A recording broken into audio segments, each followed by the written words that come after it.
Mga ginamit na salita nitong si Robita Rosa, pagkababoy-baboy, pagkabastos-bastos, talagang binastos niya ng todo dito si Senador Jinggoy Estrada. Ang kapal ng mukha ng baklang to. Ikaw ang baboy. Yan ang buwelta ni Christy Fermin laban kay Robita Rosa para ipagtanggol si Senator Jinggoy Estrada laban sa di umano'y pambabalahura at pambababoy sa social media ni Robita Rosa laban kay Senator Jinggoy Estrada. Post sa kanyang FB account ng kung ano-anong kababuyan at kabastusan. Sinabi, questionable daw po ang kasarian ni Senador Jinggoy Estrada. Sumabog sa social media ang revelasyon ng dating aktor na si Robita Rosa laban kay Senador Jinggoy Estrada, kaugnay ng pagkakasangkot ni Jinggoy Estrada sa flood control project scam. O kanino kami naging bagman, sasagutin ko na po ngayon. Sa Senator Jinggoy Estrada, nanawagan si Robita Rosa na mag-resign na ito sa Senado o isisiwalat niya ang di umano allegedly kasarian ni Jinggoy Estrada.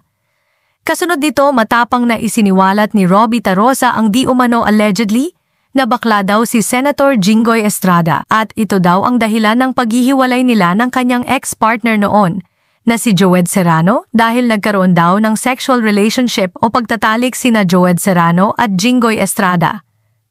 Noong nangangampanya sila para kay Fernando Poe Jr. Matapang din na inakusahan at tinawag ni Robita Rosa si Senator Jinggoy na botomesang bakla at nagpakawala ito ng mga maaanghang na alegasyon. Dahil dito ay viral na ngayon si Robita Rosa at Senador Jinggoy Estrada. Kaugnay nito, binuweltahan ni Christy Fermin si Robita Rosa para ipagtanggol ang kanyang kaibigang si Senator Jinggoy Estrada. Say ni Christy Fermin, kilalang-kilala daw niya si Jinggoy Estrada, kaya hindi na daw siya makikipagtalo sa isyong ito. Dahil alam daw mismo ni Christy Fermin na hindi totoo ang mga alegasyon ni Robita Rosa na bakla si Jinggoy. Kilala ko ang pamilya Estrada, kilala ko si Senador Jinggoy, hindi ko pagtatalunan yan. Wala akong pakialam sa kanyang bintang na yan dahil hindi totoo yan. Say ni Christy Fermin, dahil daw sa mga kababuyan na mga salitang binitawan ni Robita Rosa laban kay Senator Jinggoy Estrada, ay pinabababa daw nito ang kalidad ng komunidad ng LGBTQIA. Napakabastos daw nito. Pinabababa niya ang kalidad ng komunidad ng LGBTQIA. Ginamit niyang terminos, hindi po ito makakain ng kahit gutom na aso. Yung mga ginamit daw na salita ni Robita Rosa laban kay Senator Jinggoy Estrada, grabe daw ito at sobrang bastos daw. Sobra daw na binastos ni Robita Rosa si Senator Jinggoy Estrada. Ginamit na salita nitong si Robita Rosa, talagang grabe. Pagkababoy-baboy, pagkabastos-bastos, talagang binastos niya ng todo dito si Senador Jinggoy Estrada. Kung makikisaw-saw din naman pala daw itong si Robita Rosa sa issue ng corruption sa DPW, bakit hindi daw ito nag-focus sa DPWH? Makikisaw-saw ka rin lang pala. Ba't hindi ka tumuon doon sa mga nagaganap na anomalya sa DPWH? Binuweltahan din ni Christy Fermin ang pahayag ni Robita Rosa kung saan sinabi ni Robita Rosa na nagsumbong na daw siya kay US President Donald Trump dahil nakatanggap daw siya ng mga death threats mula sa kampo ni Jinggoy Estrada. Say ni Christy Fermin, ang kapal ng mukha ng baklang ito. Isinumbong na raw po nila kay President Trump ang mga death threats na dumarating sa kanya. Ang kapal ng mukha nitong baklang to. Say ni Christy Fermin, napakasinungaling daw ng baklang si Robita Rosa dahil hindi daw totoong pinagbabantaan ni Jinggoy Estrada ang buhay ngayon ni Robita Rosa. Dahil mas uunahin daw ni Jinggoy si Bryce Hernandez na siyang nagdawit sa kanya sa flood control project scam. Dahil hindi naman daw importanteng tao ang baklang si Robita Rosa. Sino magde-death sa kanya? Papansinin ba siya ngayon ni Senador Jinggoy Estrada? Uunahin niya siyempre yung mapabulaanan, yung bintang sa kanya tungkol sa 355 million nitong si Bryce Hernandez.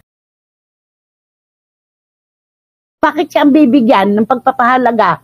Ano akala niya sa kanya pagkalaki-laki niyang personalidad? Sinunggaling daw ang baklang si Robita Rosa nang asabihin nito na ang ex niyang si Joed Serrano ay magtitistigo para sa kanya para isiwalat ang di umano'y pagkakantutan ng ex niyang si Joed Serrano at Jinggoy Estrada. Say ni Christy Fermin, sinungaling ka bakla. Paano titistigo si Joed? Galit na galit nga si Joed sa bintang niya. Kamal ni Joed yung kanilang mga ari-arian, pati ang pera. Baka name dropper nito eh. Binababoy daw ni Robbie Tarosa ang komunidad ng mga LGBTQIA sa mga kababuyan na pinagsasabi nito laban kay Senator Jinggoy Estrada na wala naman daw katotohanan at puro kasinungalingan lang. Binababoy niya ang organisasyon. Hindi ganyan dapat ang ginagamit niyang salita. Napakabastos talaga. Grabe. Ang baklang si Robbie Tarosa daw, ang napakasinungaling noon pa man daw sa That's Entertainment, ay napakasinungaling na daw nito, lahat ng kasinungalingan ay nasa kanya na daw. Nung mag-That's Entertainment siya, pinakilala niya siya at si Joed na magkapatid, doon pala magjowa sila. Sino ngayon ang sinungaling? Lahat ng kasinungalingan nasa kanya na. Napakababoy at napakabalahura daw ng baklang si Robbie Tarosa sa mga kababuyang pinagsasasabi nito laban kay Senator Jinggoy Estrada at ilusyonada pa. Ito ba ang natutunan mo? Ang mambato ng kapwa mo sa mga salitang napakababoy, napakabalahura at ilusyonada ka pa? Buwelta pa ni Christy Fermin kay Robbie Tarosa bakit daw nito kukuwestiyonin ang kasarian ni Jinggoy Estrada, ano daw ang alam nito sa buhay ni Jinggoy. Dagdag ni Christy Fermin, hindi daw totoo ang mga alegasyon na ito ni Robbie Tarosa laban kay Jinggoy. Dahil never daw niyang nakita si Jinggoy na nakasama o nagkaroon ng interaksyon kay Robbie Tarosa. Bakit mo kukwestiyonin ang kasarian ng kahit sino, lalo na ng isang senador? Ano ang alam mo sa buhay niya? Hindi sa puno ng sampalok, hindi ko nakita to nakasama ng mga Estrada eh. Wala talaga. Hinamon ni Christy Fermin si Robbie Tarosa na umuwi ito sa Pilipinas mula sa Amerika at dito daw ito magsalita, mayabang daw ito dahil nasa Amerika eh. Kung matapang ka, pabibo ka, pabida ka, umuwi ka dito ka magsalita ng ganyan. Nasa Amerika ka eh.